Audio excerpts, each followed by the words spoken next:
how your parents made you a people pleaser, and also how you can resolve that. But understanding the origin of why they're where you are is very important.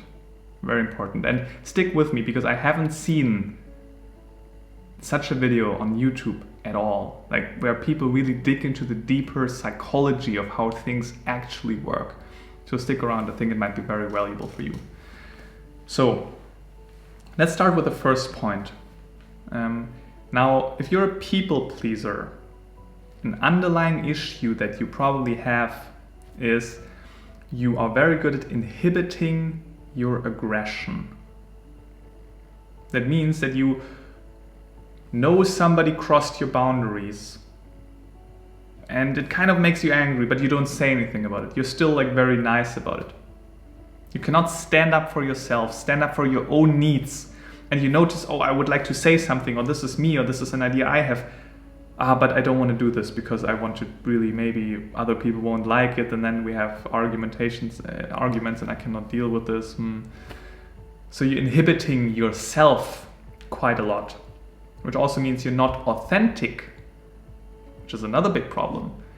But because you're not authentic and you know this deep inside,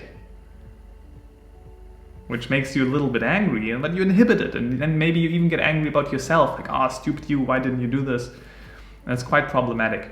And this starts already in your childhood, because in your childhood you learn about your relationship to anger and aggression. And the question is, how was it in your childhood with your parents and your family? What about anger? Did your parents show anger? Your mother, your father? Was it okay to be angry? What if you were angry? What happened then? How did you talk about those feelings? Did you talk about those feelings? Or did you just get a feeling of, oh, this is not okay, this is nothing I should do? If this is something you never learned, probably now you're in real life, and life can be sometimes harsh, other people know how to set their boundaries and they come across very harsh, and you feel just intimidated because you don't know how to display anger, you don't know how to show and stand up for your own needs.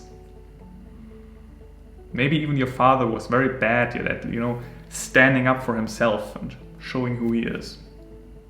And you just now copying this behavior. Another reason might be even that your parents often crossed your boundaries. Maybe you had very toxic parents. I had this one client where the father was sometimes locking his door, and he was just, in his room, tied up. Couldn't leave the room. Very tight boundaries. And sometimes he was just removing the door entirely, so the father could always look into his room. So again, the boundaries were just taken away. So he got very confused about what are his boundaries. When is enough enough? He didn't know. He didn't learn it. So whenever people crossed his boundaries, he was kind of like unsure. Is this now too much or not? I kind of like feel weird about it, but I'm not sure. Because, I have such a distorted view of boundaries from my childhood. And then as a result, of course, he's not standing up for himself. And deep inside, though, this makes him angry. You notice, something is going wrong, but he's inhibiting this anger because he's not sure. Those are just some examples, but basically, you're not good at standing up for your own needs and saying, wait, I have to say, this makes me angry, or I'm just noticing, I cannot promise you this. Or I even have to say, I'm annoyed by that. Can you please stop doing that? You struggle with that. You haven't learned this. Yeah, that's one reason. So inhibition of aggression. Another reason is why you're a people pleaser is maybe because you don't know what you want. You've never asked yourself what you want. Maybe in your family, nobody really paid full attention. You just kind of like went with the flow. Maybe your family members were very dominant, or maybe, for example, your father was depressed and you always felt like a burden, so you just didn't want to make too much of a scene, and that's why you early on learned to put your attention not inside of you, but outside of you, to also always be very attentive. How do other people feel? I don't want to make an additional problem, or if I do something wrong, then I get immediately screamed at. I just want to check what other people do, what other people feel. So you can also please others very well, because you learned this early on in life already. And nowadays you can please others also very well, but you don't have a good idea of what you want. Even if somebody asks you, maybe, I don't know, your girlfriend asks you, hey, where do you want to eat tonight? Or what kind of food do you like? And you're like, I don't know, what do you think? Where do you want to go out for dinner? This is the classical reflex that you have. Just bring the question back and ask them what they want, because you don't really know.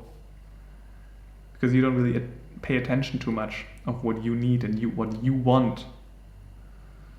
Just bringing back the question. I don't know, what do you think? I don't know, I'm open. We can cook anything. Like, I like pretty much anything. What do you want? Do you have an idea? When shall we go on holidays? I don't know, what do you want? Yeah, France, sounds good, okay, let's do it. But there's not really this feeling of this is what I want, this is what I like. You're very bad at that, because you haven't learned it. And again, you learned though how to please people. Yeah, those are a couple of reasons.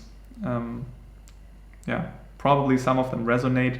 Probably you got a little clearer of what you need to work on. If you want to work on that, I suggest we hop on a call. There's a link below the video. Schedule a call with me. You can just figure out whether working together makes sense or not. It's all is completely for free, you have nothing to lose. Worst case, you get 1 or 2 ideas that helps you to continue your journey. Nothing to lose. Yeah. You don't need to people please me. And I will also not people please you, by the way. I will be just honest. And if you cannot handle that, then we also maybe shouldn't work together with. But if you want to, and you notice you want to change something, and you know that it might be a little bit of a painful process to get out of your shell, but it's important, then let's talk. And I'll see you around.